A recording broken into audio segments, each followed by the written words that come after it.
जय गुरु जी, शुक्राना गुरु जी। ओम नमः शिवाय, शिव जी सदा सहाय। ओम नमः शिवाय, गुरु जी सदा सहाय। गुरु जी के श्री चरणों में कोटि कोटि प्रणाम। गुरु जी का अनंतम अनंतम शुक्राना, लख लख बार शुक्राना। जय गुरु जी। संगत जी, आज हम आपको दो सत्संग सुनाने जा रहे हैं। दोनों ही सत्संग हमें रिकॉर्ड कर कर भेजे गए। तो आइए संगत जी, सुनते हैं आज के सत्संग। ओम नमः शिवाय, शिव जी सदा सहाय। ओम नमः शिवाय, गुरु जी सदा सहाय। जय गुरु जी। गुरु जी का शुक्राना कि उन्होंने मेरे को मेरा सत्संग शेयर करने का आप सब लोगों के साथ मौका दिया संगत जी। और अपना सत्संग शुरू करने से पहले मैं मंत्र जाप करूँगी। ओम नमः शिवाय, शिव जी सदा सहाय। ओम नमः शिवाय, गुरु जी सदा सहाय। तो ये सत्संग संगत जी मेरी जॉब के साथ रिलेटेड है। तो मैं professionally as a fashion designer काम करती हूँ, यानी कि हम लोग एक्सपोर्ट हाउसेस के साथ काम करते हैं और उनकी कलेक्शंस बनाते हैं विमेंस हाई फैशन में, बड़े बड़े ब्रांड्स के लिए, रिटेलर्स के लिए, जैसे ज़ारा और ये सब। तो बीच में कोविड की वजह से मेरी जॉब अपसेट हो गई थी। तो हुआ ये कि मेरा जो हम अगर मैं फ़ैशन डिज़ाइनर हूँ तो फ़ैशन डिज़ाइनर अपना काम दिखाता अपने पोर्टफोलियो की हेल्प से। तो हमारा पोर्टफोलियो हमारे लिए बहुत ज़रूरी होता है, मतलब उसके बिना तो हमारा काम कोई है ही नहीं और हमें जॉब नहीं मिलेगी। क्योंकि ठीक है, आप कंप्यूटर पे आप अपना पोर्टफोलियो दिखा सकते हो, बट डिज़ाइनिंग में जब तक कि आप एम्ब्रॉयडरीज़ अपने हाथ से ना दिखाओ या कुछ गारमेंट्स अपने हाथों से ना दिखाओ, तो उसमें अलग अलग कौन से कपड़े यूज़ हो रहे, एम्ब्रॉयडरी की कौन सी टेक्निक्स यूज़ हो रही हैं, वो ऐसे ही दिखाने से अच्छे से पता चलता है। तो मैंने काफ़ी मेहनत करके बनाया था अपना पोर्टफोलियो। लाइक मेरे को 2-3 साल लगे थे अपनी ही चीज़ें इकट्ठे करने में। कोई सैम्पल कहीं से लिया, कोई सैम्पल कहीं से लिया, जैसे कोई रिजेक्ट सैम्पल्स होते हैं शिपमेंट्स के, उनमें से एक मांगा, फिर कोई एम्ब्रॉयडरीज़ करवाई, मॉक्स बनाए। तो मेरे पास अराउंड 70-80 मॉक्स थे और कोई 10-15 गारमेंट्स थे जिनको मैं एज अ पोर्टफोलियो दिखाती थी। तो जब आप बड़ी कंपनी में इंटरव्यू देने जाते हो तो कोई प्रॉब्लम नहीं होती, उनको आपके पोर्टफोलियो से कोई मतलब नहीं होता। वो आपके काम को देखते हैं और आपके काम को यूज़ करते हैं। और कुछ कंपनीज़ होती हैं छोटी और उन्होंने पहले कभी एम्ब्रॉयडरीज़ नहीं की होती हैं, तो उनका इंटरेस्ट आपके काम में ज़्यादा होता है कि हम ये यूज़ कर लेंगे बोलकर, वो उस वजह से आपको हायर करते हैं। तो ऐसे ही एक कंपनी थी, उनका कोई उन्होंने कस्टमर को अंदर लाना था, मतलब उसके साथ काम शुरू करना था। तो उसको इम्प्रेस करने के लिए, मतलब अगर अगर अपने वो 70 बनाने जाते तो उनको 5-6 महीने लग जाते उनको उसके लिए। कितने 5-6 टेलर रखने पड़ते, और सॉरी टेलर बोल रही, एम्ब्रॉयडरी वाले रखने पड़ते, और फिर काम कराने वाला, एम्ब्रॉयडरी कराने वाला एक एक्सपर्ट डिज़ाइनर या जो भी सब रखना पड़ता। तो ये बहुत सारा मतलब ओवरहेड्स हो जाते। तो इससे बचने का एक सस्ता सुंदर टिकाऊ उपाय ये कि आप, मैं एज अ डिज़ाइनर गई इंटरव्यू देने, मैंने अपनी चीज़ें दिखाई, उन्होंने इसलिए मुझे हायर किया कि उन चीज़ों को, वो जो 70 मॉक्स हैं उनको हम अपने बायर को दिखाएंगे और वो बायर उस पर स्केचेस बनाकर देगा, तो हम बायर को इम्प्रेस करना चाहते हैं। तो ये करके उन्होंने मुझे रख लिया। तो मेरी हालत ख़राब कि अगर ये मॉक्स सिलेक्ट हो जाते हैं, क्योंकि मुझे पता है एक बार अंदर चले गए मॉक्स तो उनके बाहर आने का कोई तरीका नहीं होता। वो 70 से कोई 20-30 होकर ही मेरे को मिलेंगे। कौन सा कहाँ जाएगा बाद में किसी को याद नहीं आता। ऐसे ही एक पहले ओनर ने, मेरा ज़ारा का पोर्टफोलियो था, वो ऑफ़िस में मैंने रखा हुआ था क्योंकि उसमें अच्छी एम्ब्रॉयडरीज़ कराई हुई थी। तो वो जब ट्रैवलिंग के लिए जा रहा था तो मेरा पोर्टफोलियो साथ में उठा के मुझे रिक्वेस्ट करके ले गया। यहाँ पर मुझे बोल कर गया कि वहाँ दूंगा नहीं उनको। वहाँ से फ़ोन आ गया कि वो रखने के लिए मांग रहे हैं, दे दूँ क्या उनको? तो मैंने कहा सर दे दीजिए, और वहाँ उनके पास छोड़ कर आ गया। अब ज़ारा जैसे बड़े बड़े ऑफिस का तो काम ही है दुनिया भर से चीज़ें ले लेके रख लेना और फिर उसके ऊपर कुछ नहीं करना। तो मेरा हाथों से मेरा पोर्टफोलियो गया, किसी को उसकी ज़रा भी तकलीफ़ नहीं हुई, और वहाँ ज़ारा ने भी उसके ऊपर कुछ बनाकर कभी नहीं भेजा। तो मतलब ऐसे चीज़ें गुम जाती हैं, बिखर जाती हैं, इधर उधर चली जाती हैं।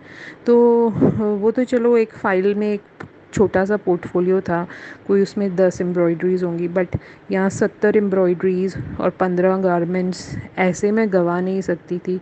तो मैं बड़ी टेंशन में, तो मैंने गुरुजी को बोला, तो गुरुजी कहते कि नहीं, मेरे भक्त के साथ कोई ऐसे नहीं कर सकता, उसको नुकसान नहीं पहुंचा सकता, तो तुम जाओ और अपना करो, जॉब जॉइन कर लो। तो मैंने कहा ये जॉब मुझे बिल्कुल भी सही लग नहीं रही है। तो कहते कुछ नहीं होता, मैंने तुम्हें खुशी देनी ही अंधेरे रास्तों से निकाल कर है, तो अगर ये अंधेरा रास्ता भी है तो आई हुई जॉब को मत ठुकराओ, इसको कर लो। तो संजय जी जॉब जॉइन की उनको, तो मैं जॉब जॉइन करने के बाद मेरे को 5 दिन चाहिए थे, दिवाली आ गई थी बीच में जॉइन करने के लिए। तो उसी मैं ऑफ़िस भी नहीं जा रही थी और मेरे को फ़ोन आ गया कि आपका जो वो एम्ब्रॉयडरी मॉक्स पड़े हुए हैं, वो हम ले सकते हैं? तो मैंने कहा कैसे?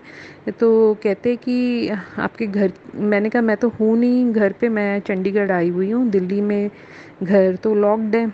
तो कहते कि अच्छा कुछ नहीं होता, लॉक्ड है तो आप की चाबियाँ कहाँ हैं, आप हमें दिलवा दीजिए, जाकर हम बैग ले लेंगे और हम उनको यूज़ कर लेंगे। तो आप समझते यूज़ करने का मतलब क्या? वहाँ ऑफिस में 10 लोगों के हाथ में वो जाएगा, ना तो वो उनकी कोई चीज़ है जिसके मायने या कीमत उनको पता है, और इधर उधर सब चला जाएगा और वापस कभी नहीं मिलेगा। तो मैंने कहा कि नहीं, मेरी चाबियाँ नहीं हैं, और मैं आऊँगी तभी वो पोर्टफोलियो साथ में हाथ में उठाकर लेकर आऊँगी। तो मैं पहले दिन गई, तो पहले दिन मैं पोर्टफोलियो लेके नहीं गई कि अगर मुझे एनवायरनमेंट ठीक लगेगा तो मैं पोर्टफोलियो दूसरे दिन लेके जाऊंगी। तो पहले दिन में वैसे भी कुछ पता नहीं चलता, बट ठीक है, मुझे ठीक लगा। फिर दूसरे दिन मैंने पहले दिन ये बोला कि मैं सीधा चंडीगढ़ से आ रही हूँ, इसलिए पोर्टफोलियो नहीं लाई हूँ अभी, कल जब यहाँ घर से आऊँगी तो फिर पोर्टफोलियो ले आऊँगी। फिर मैं सेकेंड डे पोर्टफोलियो लेकर आई। तो जो वहाँ की मैडम थी ओनर, उसने वो सारे उसकी तस्वीरें खींच के मुझसे ही आगे भिजवा दी। तो मेरे को संगी जी, हम कभी भी ये नहीं कहते हैं कि हमारा काम जो है वो सिलेक्ट ना हो। नौकरी आप करते क्यों हो? ताकि सिलेक्शंस हों और ऑर्डर्स आएँ, और उनको उनका पैसा बनेगा तो हमारी सैलरी देंगे वो, और नहीं तो हमारी सैलरी रोक लेंगे, निकाल देंगे।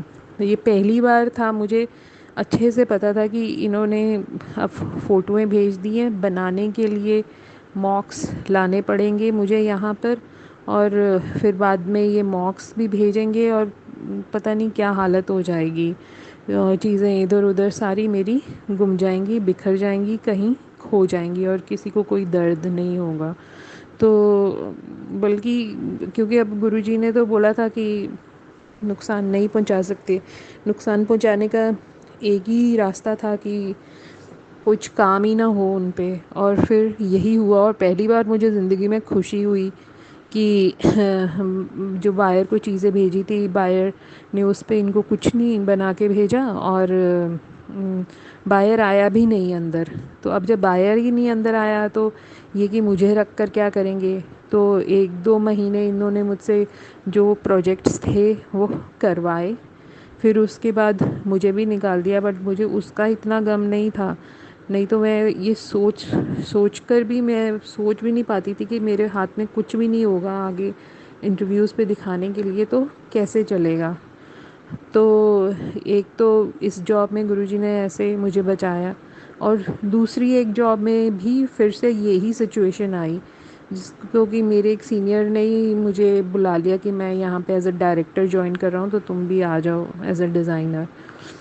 तो मैं गई, तो वही वो रिटेल की कंपनी थी, उनके पास एक भी ऐसा गारमेंट नहीं जो कि बाहर की इंडियन डोमेस्टिक रिटेल की कंपनी थी, रिलायंस और इन सब के साथ काम करते थे। तो उनके पास कुछ भी ऐसा नहीं था कि मतलब बहुत आउटस्टैंडिंग जो बाहर की कंपनीज़ को दिखा सकें, बड़े बड़े बायर्स को दिखा सके, ज़ारा और ऐसे बायर्स को। तो वही कि बस अपने 15 गारमेंट ला के शोरूम में टांग दो, मीटिंग आ गई है, हमारे पास कुछ नहीं है, तो शोरूम में अपने ही गारमेंट्स टांग दो और अपनी ही मॉक्स नीचे बिछा दो। फिर दूसरी बार कहीं मीटिंग करने जाना है तो भी अपने ही गारमेंट्स ले जाओ और अपने ही मॉक्स बिछा दो। तो दिखू दिए उन्होंने। तो मैंने कहा यार, अब सिर्फ एक मतलब वो जो जिसने मुझे हायर करवाया था वो भी अपनी पुरानी कंपनी से ले आया और कपड़े। तो मतलब ऐसे कर आकर तो काम किया, पर वही अब अगर वो कपड़े सिलेक्ट हो जाएं तो वो कपड़े कोई कनाडा चले जाएगा, कोई अमेरिका चले जाएगा और फिर वो वापस कभी नहीं आएंगे। बायर को अच्छे लगेंगे, वो उधर पहन कर घूमेंगे। और बायर की ऐसी आओ भगत होती है कि वो उनको एक अच्छा लगेगा तो ये लोग 10 देंगे। वो गुम बोल देगा कि गुम गुम गया है तो भी उनको कोई कुछ कहेगा नहीं। तो बस वही तरीका था कि कोई सिलेक्शंस ना हो। इतनी टेंशन में मैं, तो गुरुजी ने एक्चुअली मुझे डांटा कि क्या तुम्हें अपने प्यो पे यकीन नहीं है, अपना दिमाग कहीं और लगाओ, इस तरफ लगाओ ही मत जो तुम्हें इतनी टेंशन हो रही है। और जाते जाते तो मैं कार में रो रही थी जब मैं मीटिंग में जा रही थी कि ये क्या कर रहे हैं। अब वहाँ पे मीटिंग में जाकर भी मेरे गारमेंट्स दिखाएंगे, मेरा पोर्टफोलियो दिखाएंगे, ये कहकर कि इनके यहाँ बना है। तो एनीवेज सब कुछ हुआ, पर ठीक है, वहाँ वो सेम चीज़ें हुई, कोई सिलेक्शन नहीं हुई, इसलिए जो मेरे गारमेंट्स हैं वापस मेरे पास आ गए और मैं उनको संभाल सकी। और जो मतलब ये हालत है कि जो डायरेक्टर था जिसने मेरे को हायर करवाया था, अब वही बात है ना कि मैं डिज़ाइनर हूँ तो मुझे उन गारमेंट्स की वैल्यू पता है। जो वो डायरेक्टर था जो इधर उधर से लेकर आया था, वो किसी और फैक्ट्री से या कहीं से कपड़े लेकर आया होगा। जब तक बाद में उस कंपनी ने हम लोगों को मतलब निकाल दिया था क्योंकि उनका काम नहीं चला था। तो जब तक डायरेक्टर को निकाला नहीं, वो निकाल भी दिया, वो चला भी गया, तो भी वो जो गारमेंट्स लेके आया हुआ था पीछे इधर ही कंपनी में पड़े हुए थे। तो आप सोचिए, अगर मतलब वही चीज़ें मेरे पोर्टफोलियो के साथ भी करते, इधर उधर पड़े रहते, अगर मैं उन्हें अच्छे से वापस नहीं ले जाती, क्योंकि मुझे तो ये बोल रहे थे कि लाकर यहीं रख लो। कभी लेके जा रहे हैं, कभी कोई भी बाहर से आ रहा है उसको दिखा रहे हैं। मतलब वो बहुत ही डिफ़िकल्ट सिचुएशन और टाइम देखी। एक बार तो जब हम जा रहे थे बाइंग हाउस में वो गारमेंट्स लेकर कि इसी को दिखाना है, इन्हीं गारमेंट्स को दिखाएंगे, तो मैं कार में बैठी बैठी रो रही थी। तो वही गुरुजी के कहे अनुसार फिर कुछ हुआ तो नहीं, और गुरुजी का इस सब चीज़ों के लिए अनंतम अनंतम शुक्राना। और संगत जी, यहीं मेरा सत्संग ख़त्म होता है। मतलब गुरुजी के साथ आप कोई भी बात कर सकते हो, नहीं भी करोगे तो भी उनको तो पता होता है। आपको टेंशन होगी तो अपने आप ही मैसेज आ जाएगा कि है ना, तुम क्यों टेंशन ले रहे हो, उस तुम्हारी चीज़ों को संभालना, तुम मेरी संगत हो, तुम्हें कोई नुकसान नहीं पहुंचाएगा। तो इसलिए गुरु जी का अनंतम अनंतम शुक्राना। और मंत्र जाप के साथ मैं अपना सत्संग समाप्त करूँगी। ओम नमः शिवाय, शिव जी सदा सहाय। ओम नमः शिवाय, गुरु जी सदा सहाय। जय गुरु जी और संगत जी, और जो ये सत्संग चैनल्स दिखा रहे हैं उनको भी मेरा बहुत बहुत शुक्राना। जय गुरु जी। आइए संगत जी, सुनते हैं अब अगला सत्संग। जय गुरु जी, शुक्राना गुरु जी, अनंतम अनंतम कोटि कोटि शुक्राना मेरे बाबा, लख लख शुक्राना, हर वेले शुक्राना, हर पल शुक्राना, हर क्षण शुक्राना। शुक्राना शुक्राना शुक्राना मेरे बाबा जी, जो दिया है उसका भी शुक्राना, जो नहीं दिया है उसका भी शुक्राना। जय गुरु जी। संगत जी, आज मैं गुरु जी की बेटी, आज गुरु जी की कृपा से उनका शुक्राना सत्संग शेयर करने जा रही हूँ। सत्संग सुनाने में, कहने में मुझसे कोई गलती हो जाए तो माफ़ करना गुरु जी, माफ़ करना संगत जी। सत्संग स्टार्ट करने से पहले मैं गुरु मंत्र का जाप करूँगी, मेरे गुरु जी का मंत्र जाप करूँगी। ओम नमः शिवाय, शिव जी सदा सहाय। ओम नमः शिवाय, गुरु जी सदा सहाय। ओम नमः शिवाय, शिव जी सदा सहाय। ओम नमः शिवाय, गुरु जी सदा सहाय। जय गुरु जी। संगत जी, संगत जी, मुझे ना पहले मैं ना लोटे को मैं ना नमक और नींबू से साफ़ किया करती थी। तो तो मुझे सत्संग सुनाया गुरुजी ने कि वो नींबू से उसको एक आंटी जी को कि उन्हें कहा गया, गुरुजी ने कहा कि ना खाली नींबू से साफ़ किया कर। तो क्या वो सोच रही पता नहीं चमकेगा कि नहीं चमकेगा, पर वो करी बहुत चमक गया था नया जैसा। मैं भी ये करी कि पता नहीं चमकेगा नहीं चमकेगा। मैंने भी नींबू से साफ़ किया। पहले तो मैं सोची थी चमकेगा नहीं चमकेगा, फिर मैंने भी साफ़ किया तो वो चमक गया। तो जो गुरुजी मेरे को लोटे पे भी दर्शन देते हैं संगत जी, वो मुझे बहुत दर्शन देते हैं, रोटी पे भी देते हैं, जोत में भी देते हैं और मुझे लोटे पे भी देते हैं, मुझे बहुत दर्शन देते हैं मेरे गुरुजी।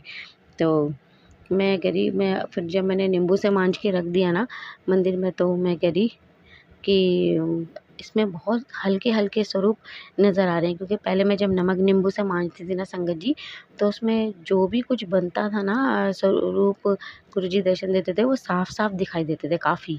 पर जब से मैं नींबू से खाली साफ़ करने लगी हूँ ना, तब से वो पूरा चमका हुआ तो होता है, पर स्वरूप बहुत हल्के दिखते हैं। तो मैं कह रही गुरुजी अब इसमें ना बहुत कम हल्के सब वो दिखते हैं स्वरूप, पर दिखते हैं पर बहुत हल्के। मुझे गुरुजी यूनिवर्स के मैसेज भेजते हैं, तो वो काफ़ी मुझसे ही रिलेटेड होते हैं। तो उसमें बताया गया है, मैंने अभी 2-3 दिन से मैं सुन रही हूँ, तो कि उसमें मुझे एंजल्स दिखेंगे, नंबर आते हैं, उसमें नंबर्स होते हैं, गुरुजी की ब्लेसिंग होती है नंबर्स की। पर मुझे संगत जी मुझे नंबर्स का कुछ नहीं पता। तो उन्होंने बोला उसमें था कि आपको नंबर्स एंजल्स नंबर दिख रहे हैं, पर आप समझ नहीं पा रहे और आप उसके अकॉर्डिंग चल नहीं पा रहे। तो मुझे तो ये लगता है कि गुरुजी की ब्लेसिंग है और मुझे तो नंबर्स के बारे में कुछ नहीं पता। तो मैं ये इस गुरुजी से कह रही गुरुजी अब तो लोटे में साफ-साफ दिख नहीं रहा, पहले हाँ, पर पहले दिखता था तो उसमें एंजल्स भी बने होते थे, स्वरूप भी बने होते थे, कोई इंसान लगते थे, कोई स्वरूप होते थे। तब मेरे को ऐसा लगता था गुरुजी उसके थ्रू मुझसे कुछ कह रहे हैं, पर मैं समझ नहीं पाती थी। नंबर्स भी होते थे। मतलब गुरुजी अब तो दिख रहे हैं, बहुत हल्के हैं।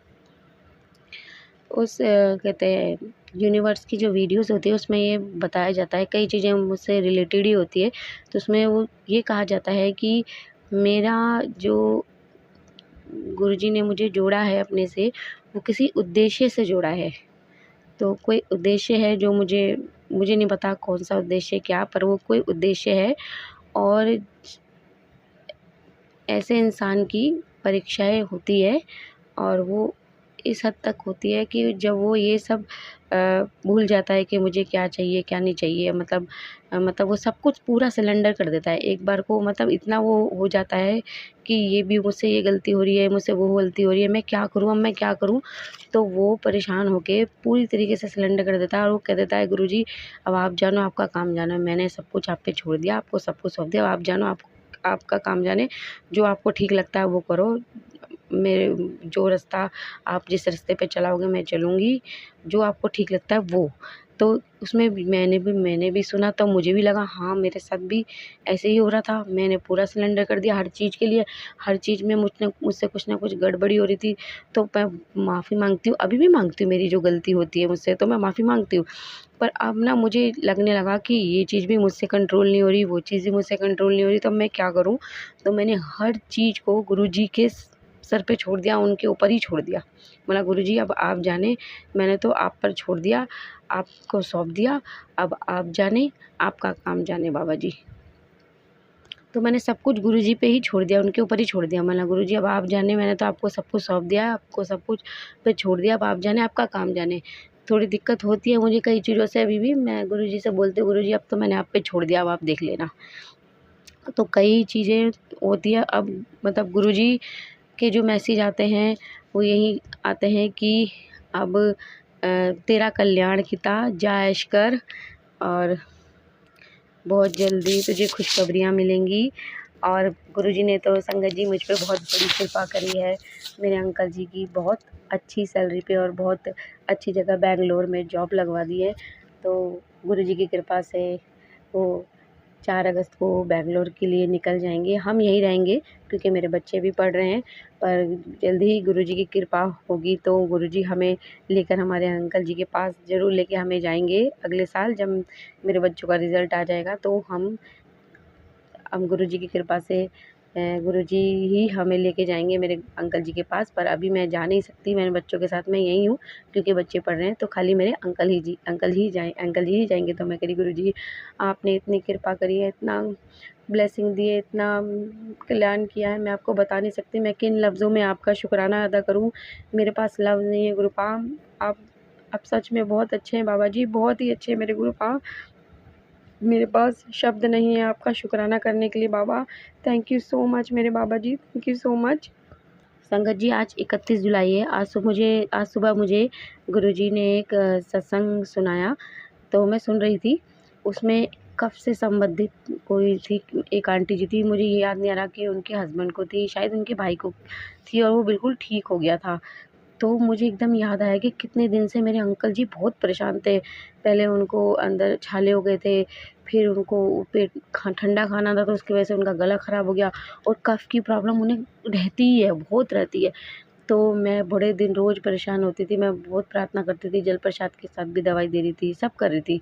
तो बीच में मेरे अंकल जी एक डॉक्टर के पास भी गए, तो उन्होंने बोला कोई दिक्कत नहीं है, ठीक हो जाएगा, 5 दिन में ठीक हो जाएगा। तो मैं कह रही बाबा जी कैसे ठीक होंगे, इनको जाना भी है, इनको जाने से पहले ठीक कर दो, वहाँ कौन देखेगा, आप हैं मैं मानती हूँ, पर हम नहीं होंगे, क्या करूँ मैं। तो फिर मेरे दिमाग में एकदम से ऐसा है कि गुरुजी ने कहा है तो मतलब गुरुजी ने ही उन डॉक्टर के मुंह से निकलवाया है। मेरा अंकल डॉक्टर, मेरे अंकल ने ऐसा क्यों कहा, डॉक्टर अंकल ने कि 5 दिन में ठीक हो जाएगा, गुरुजी ने ही बुलवाया उनसे, और ऐसा ही हुआ संगत जी। मेरे ख्याल से उन्होंने शायद 4 दिन ही दवाई ली है। और आज मुझे जब सत्संग सुना तो मुझे याद आया कि मेरे अंकल जी को ना कोई खांसी हो रही है, ना कोई दिक्कत हो रही है, वो मिनट मिनट में कफ थूकते थे और वो भी नहीं करे सुबह से। मैं कह रही शुक्राना गुरुपा, अनंतम अनंतम कोटि कोटि शुक्राना बाबा, लख लख शुक्राना, हर वेले शुक्राना, हर पल शुक्राना मेरा। Thank you Guruji, thank you so much. और संगत जी आज ही 31 जुलाई को मुझे गुरुजी ने एक आंटी जी का सत्संग सुनाया, जिसमें उन्होंने लास्ट में एक सत्संग के बारे में बात करी। और संगत जी वो सत्संग में जो मैंने कहा था ना, वो मेरा सत्संग था, और उस सत्संग में जो मैंने बात कही थी वो आंटी ने मेरे ही बारे में बात करी। मैं इतनी खुश हो गई, बोला गुरुजी ये आंटी तो मेरे ही सत्संग, मैंने जो सत्संग शुक्राना सत्संग शेयर किया था और जो उसमें बोला था वो ही बोल रही है। बोला थैंक यू बाबा जी, आपने तो मतलब उन आंटी ने मेरा सत्संग सुना है। तो मैंने बोल थैंक यू सो मच कहा गुरुजी को, और मैं इतनी खुश हो गई। और संगत जी उस सत्संग में भजन में गलत गा रही थी, तो मुझे जब उन आंटी ने सुनाया बोला तो मुझे याद आ गया। और एक मेरे साथ एक प्रॉब्लम है, एक चीज़ जो मेरे दिमाग में आ जाती है तो वो बार बार आती रहती है, चाहे वो सही हो चाहे गलत हो। मैं कह रही गुरुजी प्लीज़ मेरा ध्यान हटा दीजिए, मेरा ध्यान हटा दीजिए, मैं गलत नहीं आना चाहती, प्लीज़ कोई और भजन मेरे दिमाग में डाल दो। तो एक सत्संग उन्होंने सुनाया, पता नहीं मुझे याद नहीं आ रहा कि नया सत्संग था या उसी सत्संग में दूसरी आंटी का सत्संग था। तो उन्होंने 2 भजन कुछ बोले थे, सुनाए थे। एक गुरबानी बोली थी उन्होंने, चंगे माड़े तेरे गुरुजी सानू बख्श, चंगे माड़े तेरे गुरुजी सानू बख्श गुरुजी शब्द गुरबानी थी करी, वो बहुत अच्छी ब्लेस्ड है, वो सुननी चाहिए।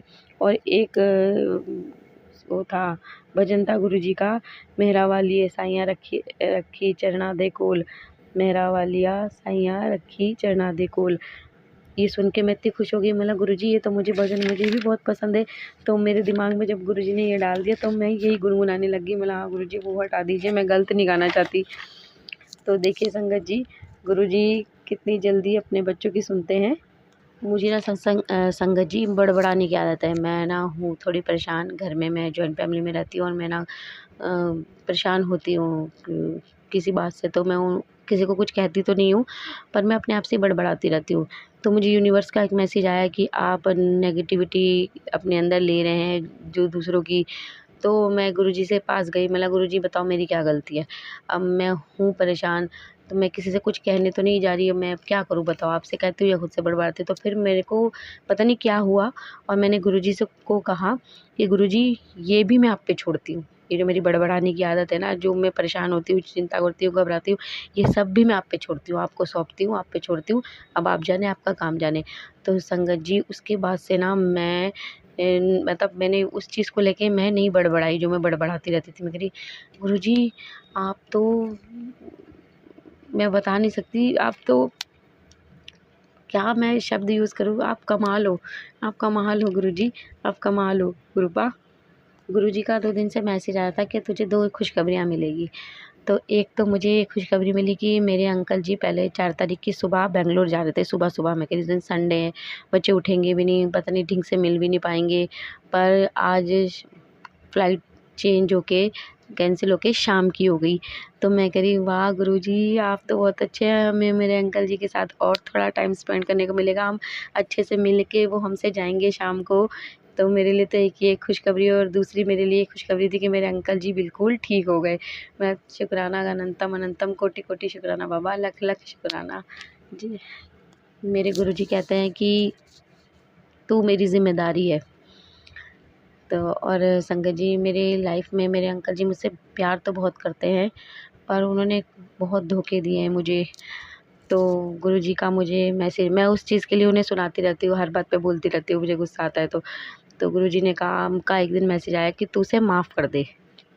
तेरी अहमियत का पता उसे अब लगेगा, जब वो अकेलापन उसको होगा ना, तब वो तेरी अहमियत जानेगा और वो वो समझेगा, उसे तब उसे पता लगेगा कि तू सही कहती थी।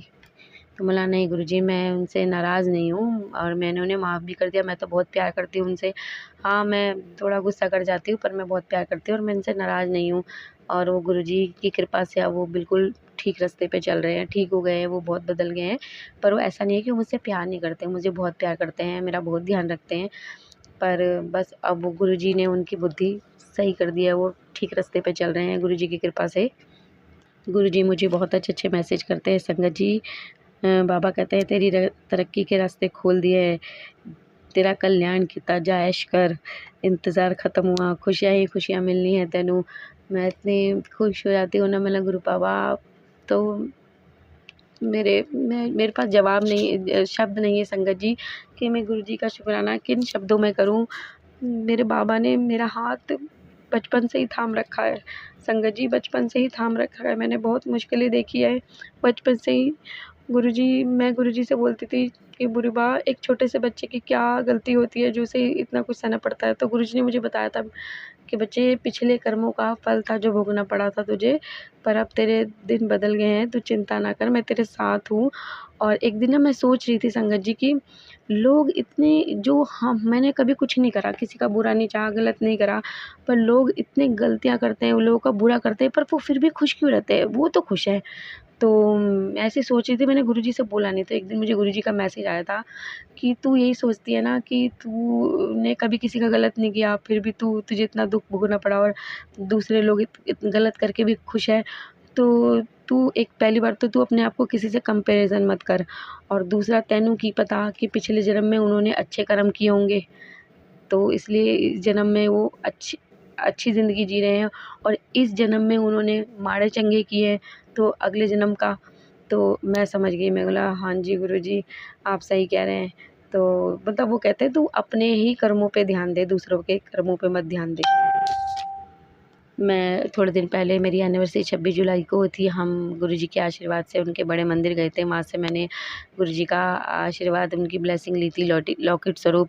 तो एक दिन मैंने फ़ेसबुक पे देखा, फ़ेसबुक पे था या किस पे पता नहीं, शॉर्ट वीडियो थी, उसमें दिखा रहे थे कि पुरानी संगत ऐसे ब्रेसलेट लॉकेट स्वरूप बनवा के गुरुजी से ब्लेस करवाते थे, और वो काफ़ी सिमिलर, मतलब बिल्कुल एग्जैक्टली तो नहीं था पर मिलता-जुलता था जो मुझे बड़े मंदिर से मिला था। मैं खुश हो गई, मैं गुरुजी ये मैं मेरे अंकल जी के गले में डालूँगी।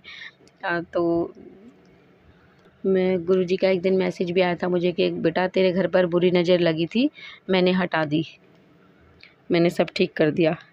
और संगत जी एक दिन ना मेरे दाँत में से ना मसूड़े में से ब्लड निकलने लगा। मैं कह रही ये क्या हो रहा है? मैं थूके जाऊँ ब्लड, फिर मैंने शीशे में देखा तो उसमें इतना सारा ब्लड था। मैं लगा क्या करूँ? फिर मुझे पता नहीं मेरे दिमाग में ऐसा आया, मैंने थोड़ा-सा गुरुजी के जो लोटा होता है उसमें से जल प्रसाद निकाला कटोरी में और उसे इस तरीके से पिया कि वो मेरे दाँतों में लगे, मुँह में ऐसे दाँतों के थ्रू ऐसे पिया कि वो मेरे दाँतों पे ही टच हुआ अच्छे से, उसमें वो लगे और मैंने पी लिया। और मैंने गुरुजी से प्रार्थना करी कि मेरा ठीक हो जाए और मैंने पिया। संगत जी मेरा ब्लड बंद हो गया। मैं कह रही जय गुरुजी, शुक्राना गुरुजी। मैंने बोला गुरुजी तो ब्लड रुक गया, बंद हो गया। पर दूसरे दिन मैंने ब्रश फिंगर से किया, मतलब कहीं दोबारा कुछ ना हो जाए। और आज मैंने जब ब्रश किया तो मसूड़े में से ब्लड नहीं निकला। जय गुरुजी, शुक्राना गुरुजी। संगत जी मेरे गुरुजी इतने अच्छे हैं ना, इतने प्यारे हैं। कई मेरे से बहुत गलतियाँ होती है, बहुत गलतियाँ होती है और मैं घबराती भी हूँ, मतलब गुरुजी मुझे माफ़ कर देना, क्षमा कर देना। तो गुरुजी कहते हैं कि तू घबराई ना, मैं तेरे नाल हाँ। मैं हाँ गुरुजी आप, मैं तेरे को जवाब नहीं दे रहा तो तू ये मत समझ कि मैं तेरी बात सुन नहीं रहा। तो मैं थैंक यू गुरुजी, अगर मुझसे कोई भी गलती होती है तो आपसे इतना तो कह दीजिए करे कि घबराई ना, मैं तेरे नाल हाँ। तो मेरे दिल को बहुत तसल्ली मिलती है, ठंडक मिलती है। मेरे पास शब्द नहीं है मेरे गुरुजी का शुक्राना करने के लिए। बाबा अनंतम अनंतम शुक्राना। मैं बहुत भाग्यशाली हूँ कि आपने मुझे चुना और मैं बता नहीं सकती। मैं बचपन से मेरे मन में भगवान के लिए बहुत श्रद्धा है। गुरुजी ने मुझे मेरा हाथ बचपन से ही अलग-अलग रूपों में पकड़ रखा था, थाम रखा था। पहले शेरावाली माता के रूप में, फिर साईं बाबा जी के रूप में, फिर गुरुजी ने मेरा हाथ अपने सही रूप में थाम लिया। तो मैंने गुरुजी से बोला, पर एक क्या था संगत जी, मैंने मंदिर में माता रानी का स्वरूप रखा था और उन्होंने ही मुझे याद दिलाया कि मतलब माता रानी की जोत जलाने की कोई मैसेज था, जिससे मुझे समझ में आया कि हाँ, वो आंटी ने बोला था, वो ही मानती थी, पर वो गुरुजी की पूजा करने लगी तो वो कह रही मुझे सपना आया था कि माता रानी की सारी जोत बुझ गई है। तो उन्हें भी ऐसा ही कुछ था, मतलब आया था कि मतलब उन्हें जोत जगानी है माता रानी की। तो मैं समझ गई, बोला हाँ जी गुरुजी, मैंने तो एक ही दिया जला रखा है मंदिर में कि ये सोच के सब भगवान एक है, तो भगवान तो सारे एक होते हैं संगत जी। पर उस सत्संग में उन आंटी जी ने कहा था उन्हें गुरुजी ने कि माता रानी मेरी बहन है। तो मैंने बोला हाँ संगत जी गुरुजी, मैंने मेरी ताई जी के मंदिर में भी देखा है कि एक दिया वो आपके लिए अलग से जलाती है, एक सभी भगवान के लिए। और मेरी कज़न है उसने अलग बना रखा है मंदिर, तो वो उस गुरुजी का अलग जलाती है, सबका एक। तो मला शायद मुझे भी ऐसा ही करना चाहिए। तो मैंने फिर एक और दिया लाई, मैंने सब भगवान के लिए, माता रानी के लिए भी एक जलाया और एक गुरुजी के लिए जलाया। और साईं बाबा जी, मैं कहती थी हमेशा कि गुरुजी साईं बाबा जी आप दोनों एक हैं, मेरे गुरु बाबा हैं। तो एक दिन मैं मंदिर से होके आई साईं बाबा जी के, तो गुरुजी ने खुद कहा हो गए तुझे दर्शन, कर लिए मेरे दर्शन। मेरा अब गुरुजी आप तो खुद कह रहे हैं, तो मुझे और क्या प्रमाण चाहिए कि भगवान साक्षात मुझसे कह रहे हैं कि मैं और साईं बाबा एक ही हैं। जय गुरुजी, शुक्राना गुरुजी। थैंक यू गुरुपा, हर चीज़ के लिए, हर चीज़ के लिए शुक्राना बाबा। जो दिया है उसका भी शुक्राना, जो नहीं दिया है उसका भी शुक्राना। मेरे मालिक, मेरे दाता, मेरे पापा, मेरा हाथ थामने के लिए शुक्राना बाबा, मुझे अपने चरणों से लगाए रखने के लिए शुक्राना, मुझे इतनी प्यार और ब्लेसिंग देने के लिए शुक्राना बाबा, मुझे अपने हृदय से लगाने के लिए शुक्राना बाबा, अपनी छत्र छाया में रखने के लिए शुक्राना बाबा, अपने अंग संग रखने के लिए शुक्राना बाबा, अपनी शरण में रखने के लिए शुक्राना बाबा। अनंतम अनंतम कोटि कोटि शुक्राना बाबा। मैं जितना भी शुक्राना करूँ आपका कम है मेरे भोले बाबा, कम है, कम है, कम है। जय गुरु जी, संगत जी, संगत जी। अब मेरा सत्संग बहुत बड़ा हो गया है और मैं अपने सत्संग को यहीं समाप्त करती हूँ, अपनी वाणी को यहीं विराम देती हूँ। और मुझसे सत्संग सुनाने में कोई भी गलती हो गई हो तो माफ़ करना संगत जी, माफ़ करना गुरुजी। मैं एक चीज़ भूल गई संगत जी, गुरुजी कहते हैं शुरू से अपना सत्संग स्टार्ट करो, पर अब मेरा सत्संग तो मैं दोबारा रिकॉर्ड नहीं कर सकती। पर मैं इतना ज़रूर, मैं ये ज़रूर बताऊंगी कि मैं इसी साल 2024 को 10 मार्च को बड़े मंदिर गई थी। वहीं पहली बार, वहीं से मेरी जर्नी मेरे गुरुजी के साथ स्टार्ट हुई थी। वो तो मैं जानती हूँ कि तब मेरी जर्नी उनके साथ स्टार्ट हुई थी, पर बचपन से ही हमें पता नहीं होता, हमारे गुरुजी ने हमारा हाथ तो बहुत पहले ही थाम रखा होता है, हमें पता नहीं होता संगत जी। मेरे गुरुजी ने मेरा हाथ बचपन से ही थाम रखा था, उन्होंने मेरा हाथ बचपन से ही अलग अलग रूपों में थाम रखा था मेरे बाबा।